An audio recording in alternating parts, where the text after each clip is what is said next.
Retrouver le sommeil sans somnifères. Les solutions faciles et efficaces contre l'insomnie. Grégory Mangano et Anne Bautier.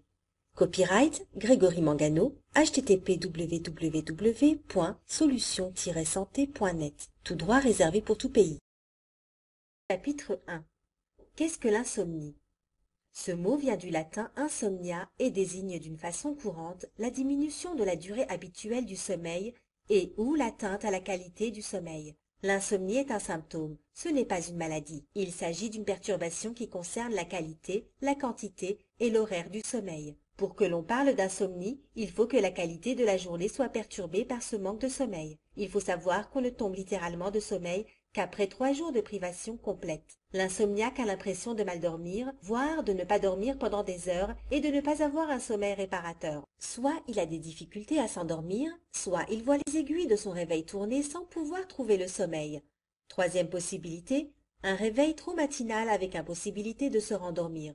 La personne est complètement réveillée, elle ressent l'envie de dormir au moment de se lever. Si vous vous reconnaissez dans ces quelques lignes, rassurez-vous, vous n'êtes pas seul. Selon les statistiques, au moins une personne sur 4 qui consulte se plaint d'insomnie ou de troubles du sommeil. Il s'agit donc d'un trouble très fréquent et qui mérite donc qu'on s'y intéresse de plus près, car les répercussions sur la vie quotidienne des personnes qui en souffrent peuvent aller aux troubles de la vigilance jusqu'aux problèmes cardiovasculaires. Pourquoi dort-on? Nous dormons avant tout pour nous reposer. Sur cela, tout le monde est d'accord. Pour le reste, il n'y a pas de consensus ni de test biologique apportant la preuve scientifique des fonctions du sommeil. On ne dispose pas d'arguments scientifiques pour prouver son utilité pour la récupération de la fatigue physique. Cependant, on constate que toute dette de sommeil induit une fatigue physique chronique. Pendant la première partie de la nuit, l'organisme sécrète de l'hormone de croissance qui favorise le renouvellement des cellules. D'autres modifications hormonales favorisent la résistance au stress et aux défenses immunitaires.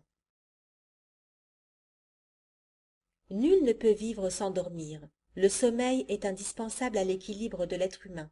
Priver quelqu'un de sommeil et il devient fou. Dormir fait partie du cycle de la vie. Nul ne peut vivre sans dormir. Sans aller jusqu'à des situations extrêmes, le manque de sommeil ou un mauvais sommeil peuvent être néfastes à bien des égards. Un mauvais sommeil peut entraîner un manque de concentration le lendemain au travail. Il génère un état de fatigue croissant et favorise l'irritabilité. Pendant notre sommeil, notre métabolisme ralentit. Nous entrons dans un état de relaxation profonde, notre cœur bat plus lentement, la température du corps s'abaisse. Tout cela permet à notre corps de récupérer des fatigues de la journée. Pendant ce temps, le cerveau traite les informations reçues et les enregistre. Les muscles se détendent, le système endocrinien sécrète des hormones de croissance indispensables au remplacement des cellules mortes. Le sommeil est essentiel, il permet au corps de se réparer et de refaire le plein d'énergie. Combien de temps dormons-nous?